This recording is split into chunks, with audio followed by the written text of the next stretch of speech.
বিশাইইন মিনাল খাউফ ওয়াল জু'। 2 নম্বরে আল্লাহ তাআলা বলছেন আমার বান্দারা তোমাদেরকে ইসলামের জন্য ক্ষুধার্ত থাকতে হতে পারে। সাহাবায়ে কেরাম তারা একদিন নয়, 2 দিন নয়, 3 দিন পর্যন্ত ক্ষুধার্ত ছিলেন। আল্লাহর রাসূল একবার 3 দিন অনাহারে ঘর ছেড়ে বের হয়ে গেলেন আবু বকরের কাছে। ক্ষুধার যন্ত্রণা সহ্য করতে পারছেন না। আল্লাহর রাসূল আবু বকরের কাছে গিয়ে বললেন, আবু বকর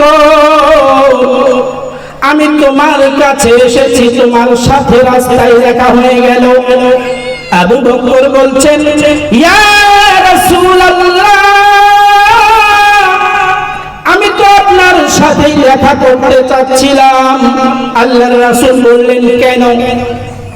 আল্লাহর রাসূলের কথার জবাবে আবু বকর বলেন, ইয়া রাসূলুল্লাহ আমি একদিন থেকে অনাহারে।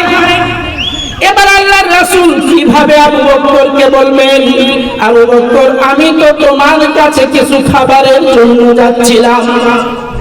আবু বকরের মুখে যখন শুনলেন আবু বকর নিজে অনাহারে আছে, এবার আল্লাহর রাসূল বললেন, আবু বকর চলো আমি আর তুমি ওমরের কাছে যাই। এবার আবু বকর আর আল্লাহর রাসূল যখন ওমরের কাছে যাবেন, রাস্তার মধ্যে ওমরের সাথে দেখা হয়ে গেল। আল্লাহর রাসূল বললেন, ওমর আমরা তো তোমার সাথে দেখা করতে যাচ্ছিলাম, তবে রাস্তায় তোমার সাথে দেখা হয়ে গেল। ওমর ডাক দিয়ে বলছেন, ইয়া রাসূলুল্লাহ আমি 2 দিন থেকে অনাহারে।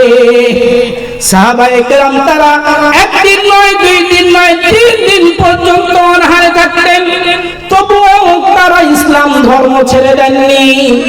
এইভাবে আল্লাহ তাআলা সূরা বাকারার 155 নম্বর আয়াতে 3 নম্বর পরীক্ষার কথা বলছেন, ওয়ালানাবলুওয়ান্নাকুম বিশাইইন মিনাল খাউফি ওয়াল জু'i ওয়া নাকসিন মিনাল আমওয়াল